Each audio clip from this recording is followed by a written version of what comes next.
Assalamualaikum warahmatullahi wabarakatuh. Hari ini kita akan belajar fisika dengan Ibu, dan materi kita kali ini tentang pengukuran dan besaran. Adapun topik pembahasan kita di materi ini ada beberapa hal yang harus kita pahami ya anak-anak Ibu sekalian. Pertama, nanti kita akan belajar tentang pengukuran, jenis besaran, alat ukur panjang, massa, dan waktu, hasil pengukuran, notasi ilmiah, dan angka penting. Tapi untuk minggu kali ini kita hanya sampai hasil pengukuran, dan minggu berikutnya nanti kita sambung lagi ke notasi ilmiah dan angka penting. Tujuan pembelajaran kita hari ini bisa anak-anak Ibu perhatikan di situ terdapat Ibu harapkan nanti setelah kita belajar ini anak Ibu sekalian nanti dapat mengamati bagaimana pembuatan daftar tabel nama besaran, alat ukur, cara mengukur dan membuat daftar tabel nama besaran dan yang digunakan secara individu, termasuk yang berlaku daerah setempat, serta menemukan prinsip-prinsip pengukuran, yaitu ketepatan, ketelitian, dan angka penting. Dan anak Ibu sekalian juga nanti mampu menuliskan hasil pengukurannya. Paham ya anak Ibu sekalian apa tujuan pembelajarannya? Nanti setelah ini Ibu harapkan ini semua tercapai setelah belajar kali ini ya. Nah, dan inilah dia masuk kita ke topik yang pertama. Kita akan membahas tentang besaran.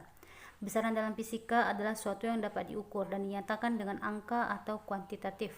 Contohnya besaran panjang, massa, waktu, suhu, dan lain-lain.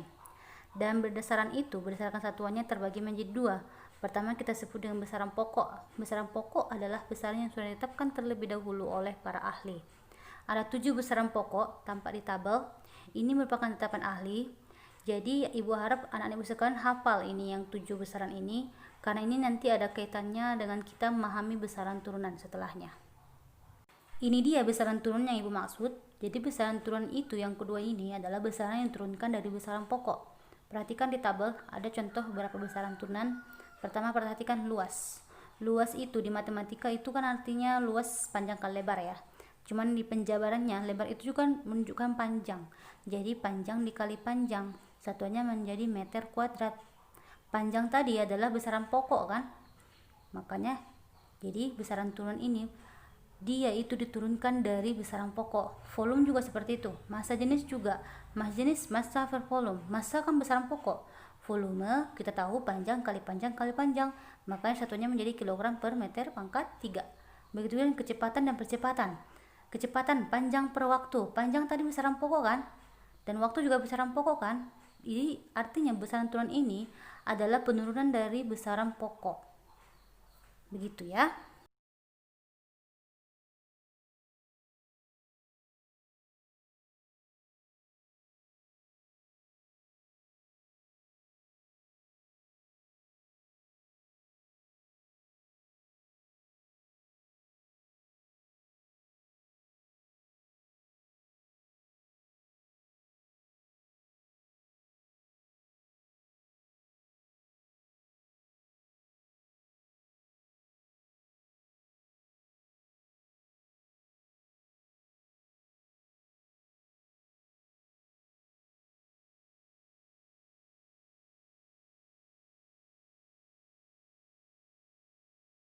Kita lanjut ke satuan. Satuan dalam fisika dimaksudkan adalah ukuran dari suatu besaran yang ditetapkan sebagai satuan. Contoh meter kilometer itu merupakan satuan dari panjang, detik menit jam satuan dari waktu, gram kilogram satuan dari massa.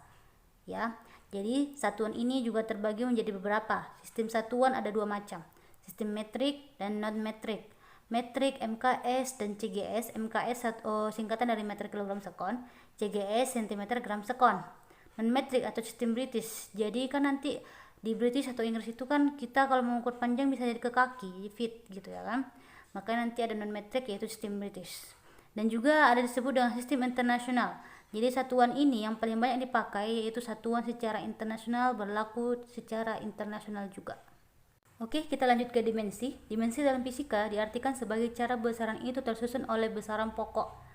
Jadi dimensi ini nanti menunjukkan kalau ada besaran di fisika, ada nanti dimensi dia itu lambang dalam dimensi. Nanti Ibu harap Ibu akan kasih tugas ke kalian untuk mencari dimensi dari besaran pokok yang 7 ya. Nanti saja nanti Ibu kasih ya. Jadi guna dimensi ini ada dua. Pertama untuk menurunkan satuan dari suatu besaran. Kedua untuk meneliti kebenaran suatu rumus atau persamaan. Ya, dan metode penjabaran dimensi ada dua juga. dimensi ruas kanan sama dengan dimensi ruas kiri, dan setiap suku berdimensi sama. Jadi dimensi ini menunjukkan kalau seandainya rumus itu sudah kita buat, dan kalau kita masukkan dia dimensinya sama dia rumus dan dimensi, artinya rumusnya benar. Tapi kalau tidak sama, berarti rumusnya salah. Seperti itu. Nanti setelah ini akan ada contoh dari dimensi supaya tampak lebih jelas ya. Oke, ini dia tabel contoh dari besaran turunan dan dimensi. Di situ ada tabel besaran, itu bukan besaran pokok ya, itu besaran turunan. Salah ketik itu ya, itu besaran turunan. Ada luas, volume, massa jenis sampai impuls dan momentum. Rumusnya, bagaimana cara mencari besaran turunan itu, dan dimensi. Seperti tadi Ibu bilang di slide sebelumnya, rumus dan dimensi harus sama. Jadi kan dimensi untuk panjang itu kan L besar. Jadi panjang L juga kan, lebar juga menunjukkan panjang kan, makanya dimensinya menjadi L pangkat 2. Jadi dengan volume, massa jenis juga. Dimensi dari massa itu adalah M besar, itu M besar per volume, berarti per L pangkat 3, tapi ini tidak per, menjadi L pangkat minus 3 kita buat. Kecepatan juga perpindahan per waktu. Perpindahan itu kan menunjukkan panjang, dimensinya L, jadi per T atau T pangkat minus 1. Jadi dimensi ini ada nanti besarannya itu apa, lambang dimensinya. Ibu ingin kalian mencarinya. Jadi di besaran pokok nanti ada 7 itu menunjukkan apa dimensi dari besaran pokoknya, supaya kalian tahu penurunan rumus dari besaran turunan dan dimensi ini. Selanjutnya kita masuk ke pengukuran. Pengukuran atau mengukur adalah membandingkan sesuatu dengan sesuatu yang lain yang sejenis yang ditetapkan sebagai satuan. Di situ ada kata sejenis, artinya alat ukur yang kita gunakan harus sejenis dengan apa yang mau kita ukur. Seperti panjang berarti kita gunakan mistar, jangan kita gunakan neraca. Seperti itu ya artinya ya. Terus besaran fisika baru terdefinisi jika ada dua hal, ada nilai dan juga ada satuan. Contoh, panjang jalan 10 km. 10 itu menunjukkan nilai dan kilometernya menunjukkan satuan. Oke, kita masuk ke alat ukur panjang yang pertama. Alat ukur panjang pertama itu disebut dengan mistar. Mistar, penggaris. Tahu kan? Jadi mistar itu merupakan alat ukur untuk mengukur panjang dan skala terkecilnya 1 mm, artinya ketelitiannya 1 mm. Jika kita ubah 1 cm, jadi ketelitiannya sama dengan 0,1 cm. Dan alat ukur panjang yang kedua adalah jangka sorong. Ini dia ada gambar jangka sorong. Pernah lihat jangka sorong? Seperti ini ya jangka sorong. Bagian-bagiannya juga ada di sini Ibu buat. Ada skala tetap dan skala nonius. Itu paling utama, dan di skala utama juga ada rahang geser pengunci. Dan ketelitian di jangka sorong itu nilainya adalah 0,1 mm. Kita ubah ke cm, ketelitiannya menjadi 0,01 cm. Dan hasil pengukurannya untuk jangka sorong ini itu kita buat nanti skala utama, kita tentukan terlebih dahulu berapa skala utamanya, ditambah dengan skala nonius. Berapa nanti skala noniusnya kita peroleh dari pengukurannya. Skala noniusnya dikali dengan ketelitian. Ketelitiannya adalah 0,1 mm atau 0,01 cm. Jadi berapa nanti skala nonius yang terpampang di jangka sorongnya, kita kalikan lagi dengan ketelitian. Seperti ini contoh dari pembacaan skala pada jangka sorong. Perhatikan gambarnya.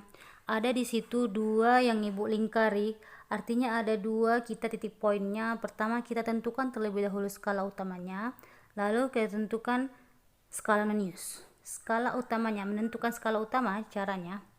Perhatikan anak Ibu sekalian. Coba perhatikan angka berapa di skala utama yang dia mendekati dengan angka 0 pada skala noniusnya, itulah menunjukkan skala utamanya. Perhatikan garis-garisnya di skala utama. Itu ada angka 4 kan yang dilingkari. 4, berapa itu mendekati ke angka 0? 1, 2, ada 2 kan? Jadi 4,2 lah skala utamanya. Oke, setelah skala utama kita peroleh, kita tengok skala nonius. Di skala noniusnya, cara mengetahuinya, perhatikan garis mana, angka mana di skala nonius yang berhimpitan dengan skala utama. Nanti setelah slide ini akan lebih jelas angka berapa di skala nonius yang berhimpit dengan skala utama. Ini dia, tampak dengan jelas kan? Kalau tadi skala utamanya kita peroleh nilainya adalah 4,2, sekarang perhatikan skala noniusnya. Coba angka berapa di skala nonius yang berhimpit dengan skala utama? Itu ada di garis angka 5 kan? Jadi skala noniusnya itu sama dengan 5 karena dia berhimpit dengan skala utama. Itu dia tadi pembacaan skala pada jangka sorong. Sekarang kita membuat hasil pengukurannya. Jadi hasil pengukuran itu sama dengan skala utama tambah buka kurung skala news kali ketelitian tutup kurung. Skala utama kita peroleh 4,2, skala newsnya tadi kita peroleh 5, tapi dikali dengan ketelitian kita membuat satuannya ke sentimeter. Jadi ketelitiannya menjadi 0,01. Artinya 5 kali 0,01 adalah 0,05. Tinggal kita jumlahkan, jadi hasil pengukurannya adalah 4,25 cm. Paham ya ibu sekalian? Mudah kan kalau kita paham? Sekarang kita lanjut ke alat ukur panjang yang ketiga, yaitu mikrometer skrup. Hampir mirip bagian-bagiannya dengan jangka sorong, yaitu ada skala utama dan skala nonius, namun ini ada putar. Jadi ini diputar nanti dia cara menggunakannya. Jadi di antara poros tetap dan poros geser, disitulah diletakkan benda yang mau kita ukur. Hasil pengukurannya sama, yaitu skala utama tambah skala news kali ketelitian, dan ketelitiannya ini lebih teliti, yaitu 0,01 mm atau 0,001 cm. Ini dia tadi ibu bilang, benda yang diukur itu diletakkan di antara ini ya. Di situ nampak kan benda yang diukur, di situ dibuat benda yang diukurnya. Sekarang kita tentukan berapa skala utama dan skala nonius. Sama dengan tadi di jangka sorong, penentuan skala utama juga seperti itu. Perhatikan angka di skala utama. Angka berapa di skala utama? Dia yang mendekati garis pada skala nonius. Dan skala noniusnya, angka berapa di skala nonius yang berhimpitan dengan skala utama. Ini tampilan jelas pembacaan skala pada mikrometer skrup. Jadi skala utamanya perhatikan angka 3. Tapi ada juga garis di bawah kan, artinya skala utamanya menjadi 3,5 karena garis di bawah itu membagi dua angka sebelumnya dengan angka setelahnya. Jadi skala utama adalah 3,5 dan skala nonius perhatikan berapa garis yang berhimpit dengan skala utama. Itu ada 10 ke atas, jadi berarti ada dua langkah kan, berarti 11, 12. Garis ke-12 itu berhimpit dengan skala utama, jadi skala noniusnya nilainya adalah 12. Tinggal kita masukkan sekarang ke laporan pengukuran. Hasil pengukuran sama dengan skala utama yang kita peroleh 3,5 ditambah skala nonius 12, tapi kita kalikan dulu dengan ketelitian. Ini satuannya kita buat milimeter, jadi ketelitiannya adalah 0,01 mm, artinya 12 kali 0,01 menjadi 0,12. Tinggal kita jumlah, berarti hasil pengukurannya sekarang diperoleh 3,62 mm. Kita ubah cm menjadi 0,362 cm. Oke, itu dia tadi kalau alat ukur panjang ada 3, yaitu mistar, jangka sorong, dan mikrometer skrup. Sekarang kita masuk ke alat ukur yang kedua, alat ukur massa. Alat ukur massa adalah neraca. Ada maksudnya jenis-jenis neraca. Pertama ini neraca sama lengan, perhatikan. Ada dua lengan dan dia harus seimbang ya kalau kita mengukur. Dan ini neraca 3 lengan atau neraca Ohaus 2610. Jadi ini neraca ini mampu mengukur massa sampai maksimum 2610 kg dengan ketelitian 0,1 gram. Kenapa disebut neraca 3 lengan? Karena dia nanti kalau mengukurnya itu ada 3 lengan yang menjadi acuan kita dalam menentukan berapa nilai dari pengukurannya. Setelah ini ada skemanya supaya kita lebih mudah memahami dari neraca 3 lengan. Ini dia nampak skemanya. Ada 3 lengan, lengan tengah, lengan belakang. Seperti contoh di sini kita hendak mengukur massa dari gula pasir. Jadi perhatikan terlebih dahulu angka berapa yang ditujukan pada lengan depan. Ada penunjuk skala di situ kan. Jadi lengan depan angka berapa itu? 5,5. Jadi lengan depan posisinya 5,5 gram. Terus lengan tengah berapa? Di angka berapa? Di angka 20. Berarti lengan tengahnya 20 gram. Dan di lengan belakang angka berapa? 200. Berarti lengan belakang 200, kita tinggal penjumlahan dari ketiga lengan ini adalah 225,5 gram. Artinya itulah massa dari gula pasir yang kita ukur. Oke, itu dia tadi yang alat ukur massa. Sekarang kita masuk ke alat ukur yang ketiga, yaitu alat ukur waktu. Tampak di gambar itu alat ukur untuk waktu, yaitu stopwatch. Stopwatch mekanis memiliki ketelitian 0,1 sekon. Tapi stopwatch elektronik memiliki ketelitian 0,001 sekon. Dan ini jam tangan, juga alat ukur waktu atau arloji, memiliki ketelitian 1 sekon. Oke, itu dia tadi penjelasan tentang materi kita untuk hari ini. Jadi untuk minggu berikutnya kita akan memperdalam kembali tentang bagaimana pelaporan hasil pengukuran notasi ilmiah dan angka penting. Untuk minggu ini itu saja. Bagaimana anak ibu sekalian? Sudah pahamkah? Kalau sudah paham, boleh kita lanjut ke pekerjaan tugas. Setelah ini ibu akan memberi tugas kepada anak-anak ibu sekalian, dan ibu harap semuanya dapat mengumpulkan tugasnya dapat memahami apa pelajaran kita hari ini supaya tercapai tujuan pembelajaran hari ini. Ya, sekian hari ini ibu tutup dengan Assalamualaikum warahmatullahi wabarakatuh.